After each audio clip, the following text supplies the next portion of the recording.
medical and other attention, Father. Lord, I don't know all of the names and all of the needs, but Lord, you do. You are an awesome God. You are a God that loves us and has unlimited resources, Lord. And we pray that you would meet the needs of the folks that are here and that are around us, Lord. Lord, we've already heard a little bit about VBS coming up. Father, VBS is a neat time when kids from all over our community come together for fun and for snacks. But Lord, they also get to hear about your love for them, the deep, awesome love that you have for each of them and their families and those that are around them. Lord, we pray that you would bless that time, Lord, when we have close to 100 kids or more coming to the fairgrounds and the pig barn, Lord. We pray that you would continue to pull things together with the preparation and the resources and the volunteers and the things that are needed. Lord, each year you amaze us and how you pull that together and how you touch lives and open up doors and opportunities. Lord, we just pray that you would do that in this next week as we finally prepare for VBS to happen. Lord, we also want to lift up leaders around us. You have put folks in charge locally at other levels to lead. Lord, you call us and you ask us to pray for them, to support them. Lord, we just ask that you would be with our local leaders here in Walton and the surrounding communities. And Lord, that you would protect them and families, that you would give them wisdom. Father, some, they have big decisions to make, and big jobs and things that need to be done. And Lord, we just pray that you would provide the wisdom that's needed. Lord, we also pray on up through even the federal government, Lord, and others, that you would be with these folks, these leaders that you have put in these places. Lord, we ask that you would give them wisdom. Lord, please be with us now this morning. We ask that you would fill this place with your presence, that you would draw us to you, Lord. Help us to focus our minds and our hearts, Lord, to put away some of the busyness and all the stuff that's going on around, Lord, and just to experience you, to be in your presence, to be with you this morning, Lord. We love you and we thank you for your work in and through our lives. In Jesus' name we pray. Amen. Ushers come forward, we'll take our time as well.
those of you who are listening on the radio, we want to welcome you.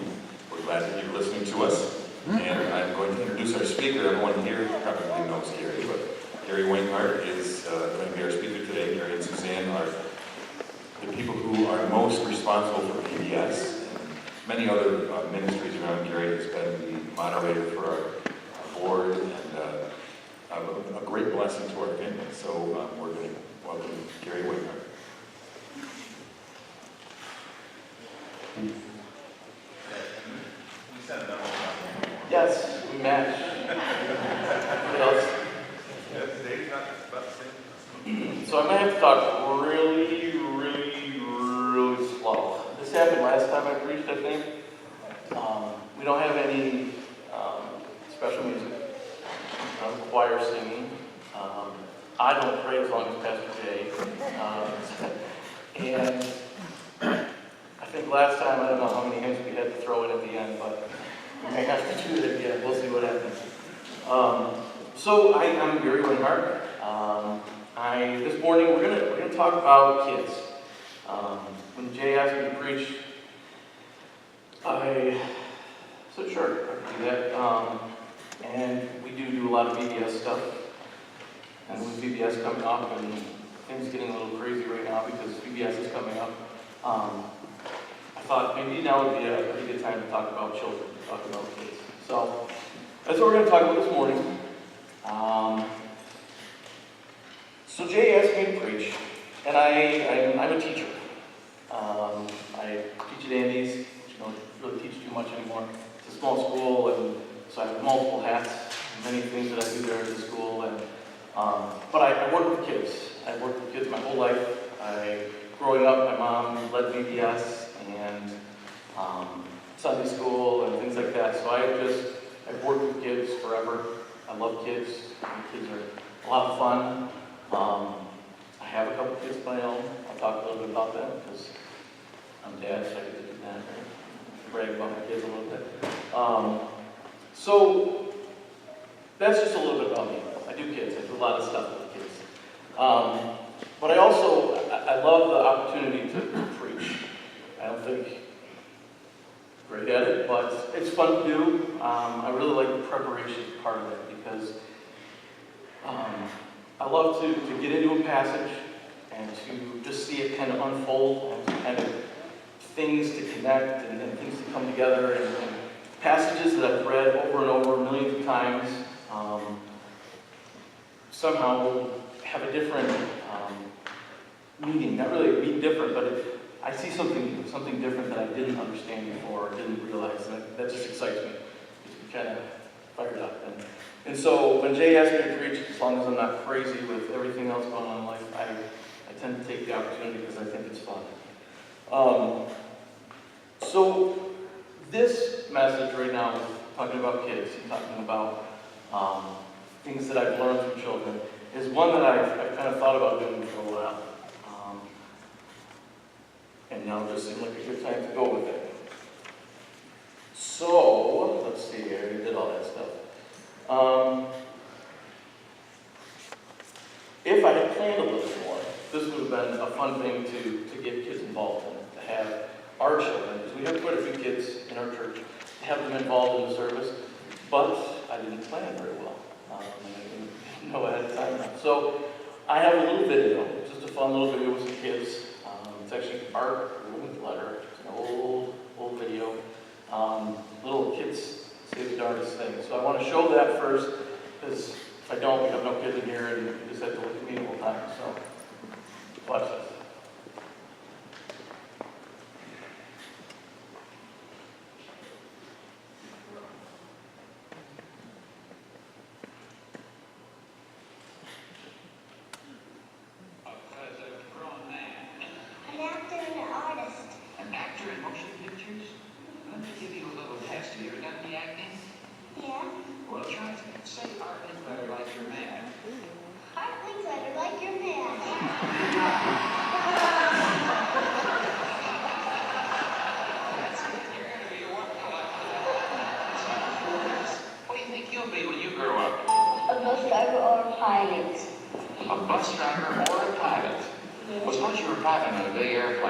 and suddenly all 4 engines stopped right away, what would you say? I probably jumped in the fire. Best man in the world today, in your opinion? George Washington. George Washington. That's right. He's married, isn't he? Yes, sir. You know who his wife is? Miss America. I'll bet you one thing down here, they all gave you orders today, didn't they? Very important before you come on a coast-to-coast show. Paul Brown, what did your parents tell you? To keep my legs together.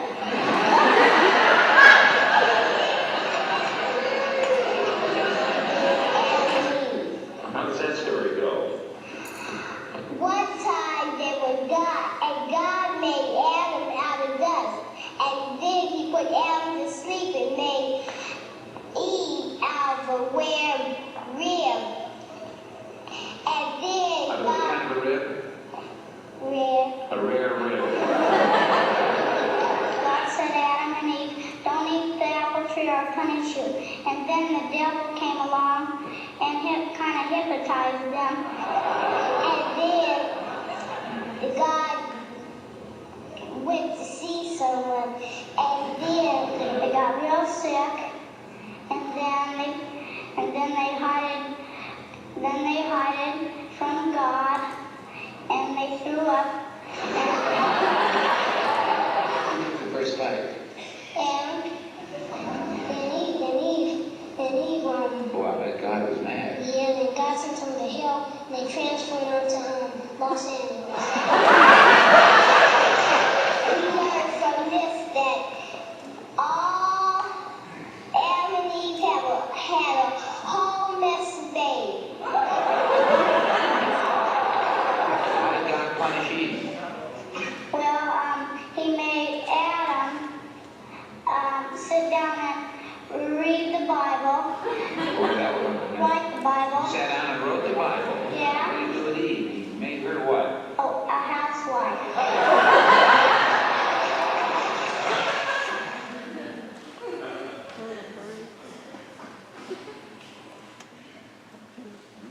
That was just a little fun. That is not all biblical. That's not all right. So kids are fun. It's always interesting to watch them grow and to watch them express themselves and learn new things. I love to, as a teacher and as a dad, one of the most fun things for me is to kind of see that light bulb go off, to see something new understood in their lives, to experience that with them, because it's like a whole body experience and you just get so excited about it. As a father and educator, it brings me much joy to see the kids around me grow and learn. I often learn as much from them as they do from me. So kids are funny, they're cute, they bring us joy, and sometimes they drive us a little bit crazy. But why does Jesus call his followers to change their ways and become like children? We read it earlier, but if we go back to Matthew 18, 1 through 5, it says, "At that time, the disciples came to Jesus and asked, 'Who then is the greatest in the kingdom of heaven?' He called a little child to him and placed the child among them. And he said, 'Truly I tell you, unless you change and become like little children, you will never enter the kingdom of heaven. Therefore, whoever takes the lowly position of this child is the greatest in the kingdom of heaven, and whoever welcomes one such child in my name welcomes me.'" So here in this passage, you've got Jesus' disciples, they're his followers, they're adults, and they're arguing about who is going to be the greatest. Okay? So they're worried about status, they're worried about their position. And Jesus doesn't just say, "Hey, stop, come on, knock it off." He doesn't tell them who's going to be greatest. He doesn't, he just gives them one of Jesus' kind of answers. It's kind of, seems a little odd, but it's brilliant, it's smart, it makes sense. And so what he tells them is he says, "I tell you, unless you change and become like little children, you will never enter the kingdom of heaven."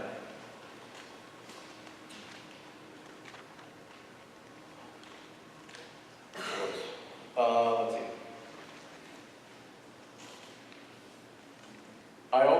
so when I've read this before, this is one of those things where I read a number of times.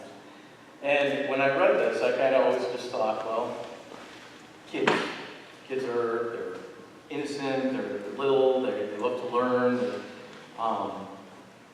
they kind of absorb stuff and kind of suck things up. And that's not far from what Jesus is saying here, I don't think. But what Jesus is showing his disciples is he's saying that children display or exhibit the characteristics of a disciple.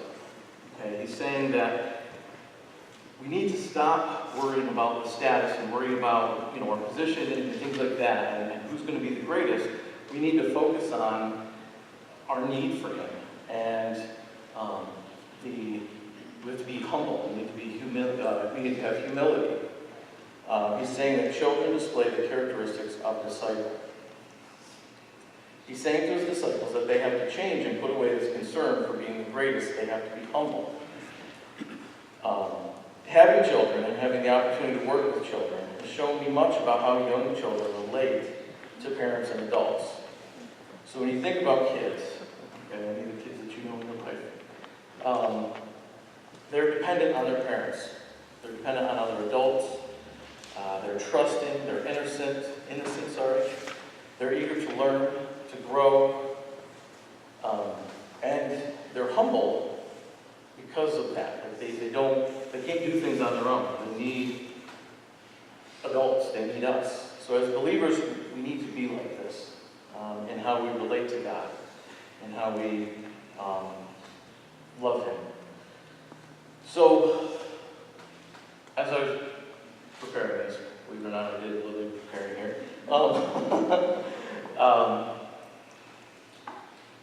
What this did is this made me think about some of the kids in my life, mainly my daughter. So my daughter, Hannah, as I was thinking about this, if I'm supposed to be childlike and I'm thinking about my daughter, I should be relating to God in the same way that my daughter relates to me. Now I understand that that's a different situation, but it's not that far off from my relationship with God as my father and me as his child. But when I think of Hannah, I love her. But she loves me. Like she's sitting there coloring over there. But every single day, basically, when I get home from a long day of work, there is Hannah. She comes to me with her arms open wide, and she just wants to give me a big hug. She loves me. All through the day, when I'm working on things or doing things, she craves my attention. She wants to be with me when I'm working on projects. She wants to have me just sit with her and to read a book or to watch a TV show that she loves to watch or just talk. She, when she's hurt or when she's scared or when she, feels alone or whatever, she comes to me. When she doesn't know what to do, she comes to me. She trusts me. And as I think about that, I think I don't relate that same way with God often. I think sometimes when I'm hurt or when I'm scared or when I'm afraid, I do. But in general, I tend not to. What Jesus is calling us, He said right here, you need to be childlike. You need to be like a child in your humbleness and how you relate to me and how you love me. Like when I think of Hannah, swimming right now she's getting it. Okay, it's something that she's had the floaties and she's had the kickboard and all these things, but she's getting it, and it makes her really excited, like I talked about before, when she learns something new. And as long as I'm there, she's willing to try something crazy. She'll jump off the ladder, or she'll jump into the pool, or she'll stick her head under and swim as long as I'm there. So she's getting a little independence on her own, but she still knows and understands that she needs Dad there. Same thing with her bike right now. With reading, her bike as well, but with reading, she is like a sponge, and she just loves to read. And all day long, she's grabbing books and asking me if I'll sit there and read with her. In her understanding of who God is and what the Bible is all about and what it means to have a relationship with God, she has questions. And so she's coming to me with those questions. And even things with her physical strength. You know, we'll go for a long walk over to the fairgrounds or over to the playground, and she'll get tired. And she'll want a piggyback ride, or she'll want to be held, or something like that. And it reminds me of the footprints poem, you know, where there's a man walking with Jesus, and all of a sudden the footprints go to one. And it's because at that time, that's when Jesus is carrying the person that he's walking with.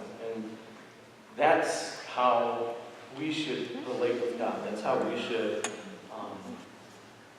love Him and trust Him. You know, our trust should be in God. Hannah will only jump when she knows that I'm there, because she trusts me. She will try new things, she'll do new things, because she knows I'm going to be there. I understand that I can't always do everything. I think I have superpowers, but I don't.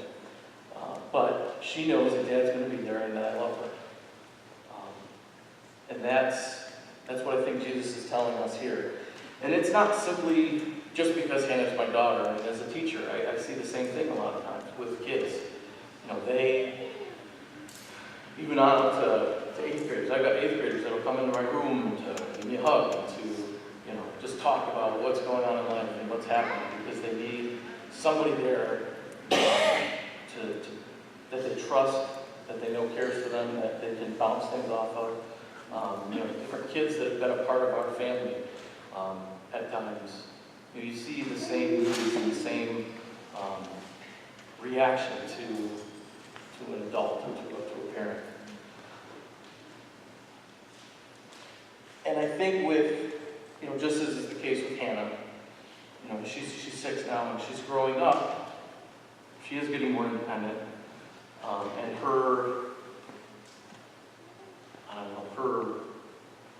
maybe her understanding of her need for me is changing, and probably her overall need for me is changing, and she's becoming more independent. And I think as adults, we do the exact same thing. You know? I think that's why I don't spend as much time in God's Word, and why I don't go to Him all the time, other than when things are tough or when things are difficult, because I think I've got things taken care of. I think I can handle things. And it's the same thing the disciples were talking about. I mean, they're worried about, you know, where am I going to be in heaven, and how are things going to work? What is my status? And Jesus is saying, forget that. Understand that you are in need of me, that you are in need of my love for you, and that you need to love me and trust me and put your trust in me. Now,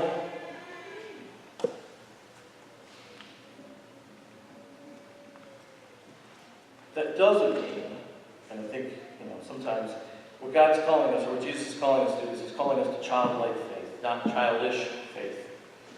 Okay? And childlike means to look at that example that Jesus shares there, and to try to imitate that, and to do that. But childish, He's not telling us to come up with goofy answers, and to not grow deeper in our knowledge and in our understanding of Him. I mean, Paul says the exact opposite, actually. Paul tells us in 1 Corinthians 14:20, and in this passage, or this section here, he's talking to the church, and he's answering questions that have come up in the church. And this specific question is about speaking in tongues. But what he says is, he says, brothers and sisters, stop thinking like children. In regard to evil, be infants, but in your thinking, be adults.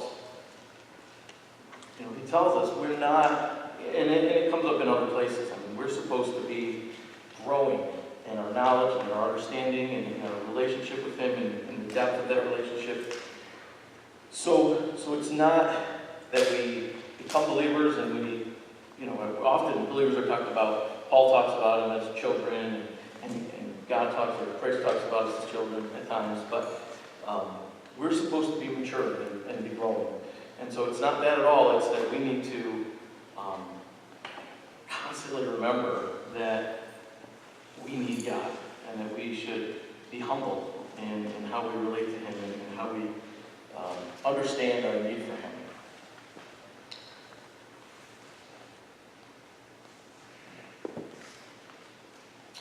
Jesus, in the same story, but in a different book of the Bible, in Mark, Jesus he says the same thing. He says, they came to Capernaum. When He was in the house, He asked them, what were you arguing about on the road? But they kept quiet because on the way they had argued about who was the greatest. So they obviously knew that they shouldn't have been doing that. Sitting down, Jesus called the 12 and said, anyone who wants to be first must be the very last and the servant of all. He took a little child whom He placed among them.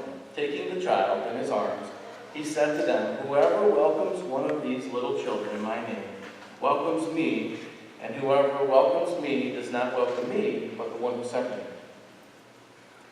So again, Jesus is not only saying that we need to be like children, He's also saying that we need to welcome children, to care for children, to reach out to them, to love them, just as He loves them. This is where VBS ties in. Okay. With VBS coming up, many of you know it's an excellent way for our church to reach out. Like my wife said, Suzanne said, there are like 15 or so, just a handful of those kids that come to VBS that are right here from in our church. The rest of them all come from the community. They come to, play games and to have snacks and to hear about God, to sing songs, and to all the things that go on at VBS.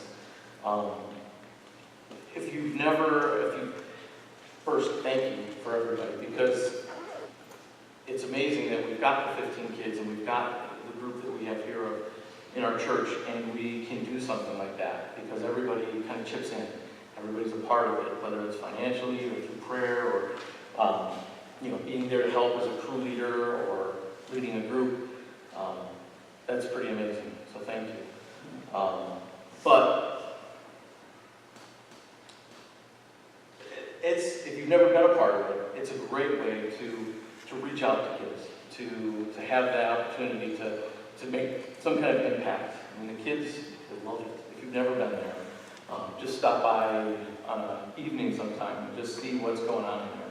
It's amazing to have, be in the pig barn, which, not a glorious place or anything, but to be in the pig barn on the fairgrounds, it's a very nice place. But, radio. To be there and to have the place filled with kids, to have it filled with adults that are just there to help, to be there to help the kids get to where they need to be, and to answer their questions, and to just love on them, and to be there for them. But you've got kids from preschool all the way up, some of them are helping that are older, but all the way up through 5th, 6th, 7th grade, that are there, and they're not there because they get, great prizes or because they're going to really get something big out of it. They're there because, probably for a number of reasons, but we get to talk to them about God and His love for them, and to display that love for them. And it's awesome. It's neat to be a part of something like that and to be there. So that's one way that we can kind of apply this lesson here today. Is that first we need to understand. We need to be humble in how we relate and how we love God. And I think we do that by spending time with Him and by growing deeper in our relationship and by loving Him and by seeking Him. Because if we don't do that, it's like any other kind of relationship. If you're not investing into it, you're not going to get it. You're not going to strengthen that relationship. And so that's the first thing, is that we need to study and spend time with God. And if we look at Psalm 1, it said, blessed is the one who does not walk in steps with the wicked, or stand in the way that sinners take, or sit in the company of mockers, but whose delight is in the law of the Lord, and who meditates on His law day and night. That person is like a tree planted by streams of water, which yields its fruit in season, and whose leaf does not wither. Whatever they do prospers. So we've got this picture here of this tree It's rooted, it's by the river, it's on the stream, and it's getting its life source, what it needs from that stream. And that is, for us, that's our study of God's Word, our meditating on the law, and just being in His presence. That's what we want. That's what we need to understand, that we need God. We need Him daily. We need Him all the time. And I know I forget that all the time because I get busy and I get thinking I have things figured out and I know what I'm doing. And I forget how much I love God and how wonderful and great it is to be in His presence, studying His Word and spending time with Him. And so that's kind of the first application here. So we need to, and I know we all know this, but sometimes, just a reminder. It's good. That we need to pray with God. It's like my daughter. She loves to be with me. She loves to hear and spend time with me. That's how we need to be with God.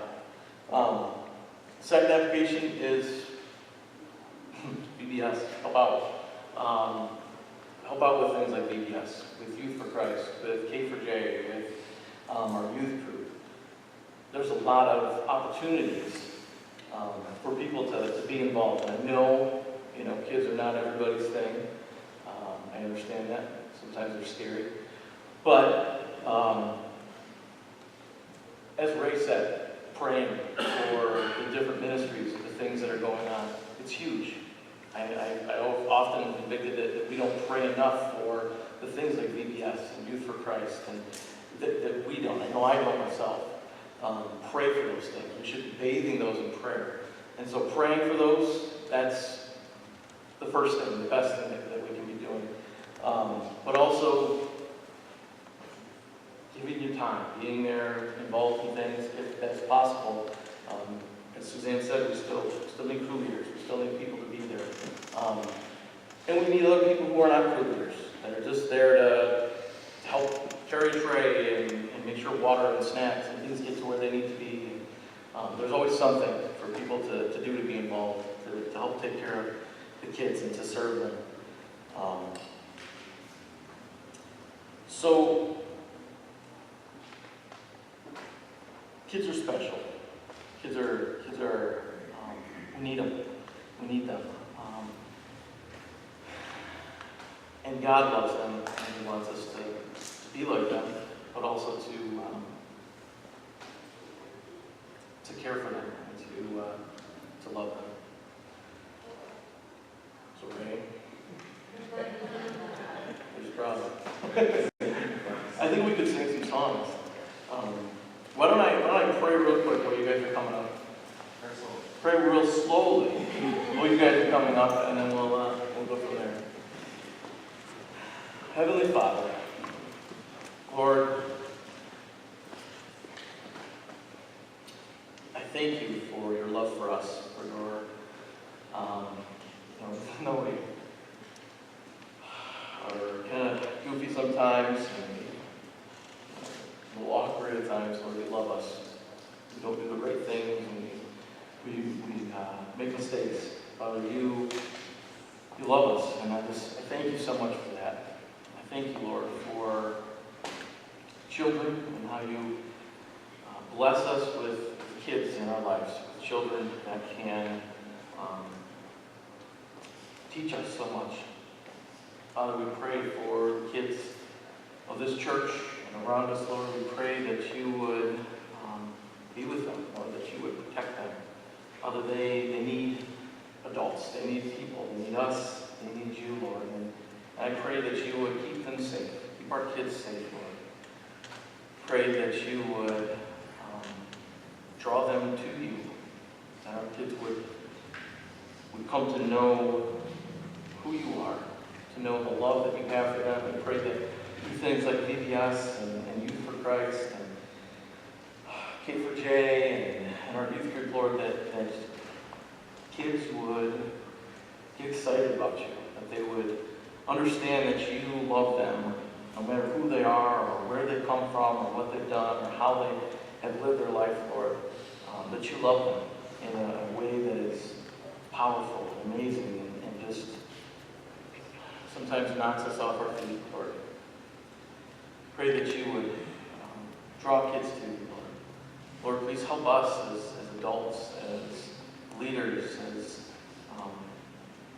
part of this community, as part of this church, Lord, to take care of our kids, to love them, and Lord, to learn from them, to learn how to humble ourselves, to be in a place where we understand the need that we have for you, Lord, and to understand that you love us. Lord, I pray that you would draw each of us closer to you, that you would,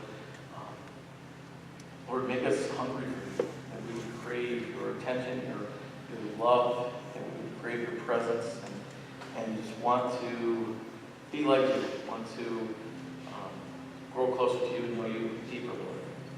Father, we thank you, and we love you. And in your name we pray, Jesus. Amen.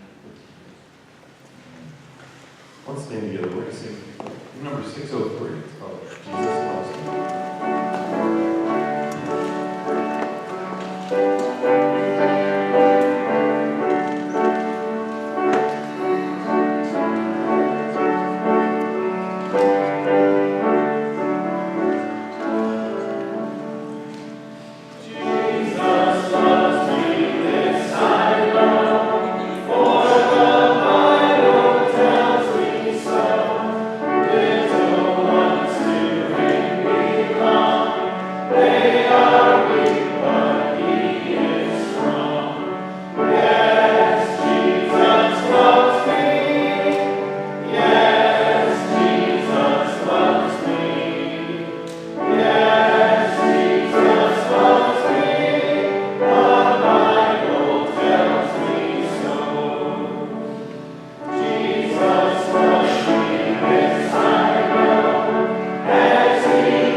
Let's also sing this song right across from me. 602, Loving Kindness Jesus Came. It's not in there. It isn't.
Thank you all for being here this morning.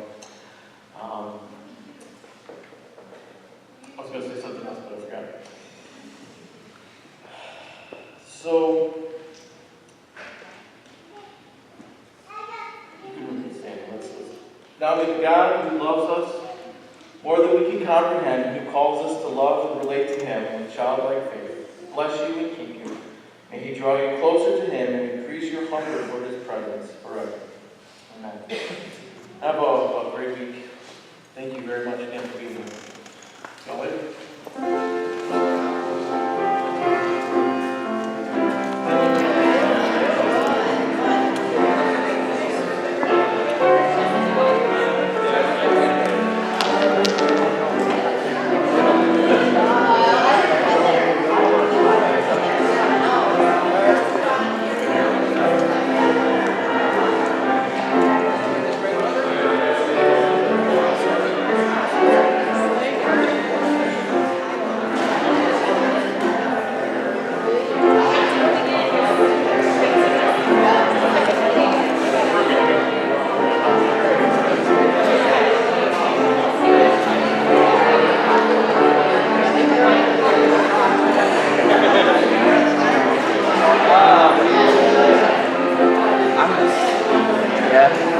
This week.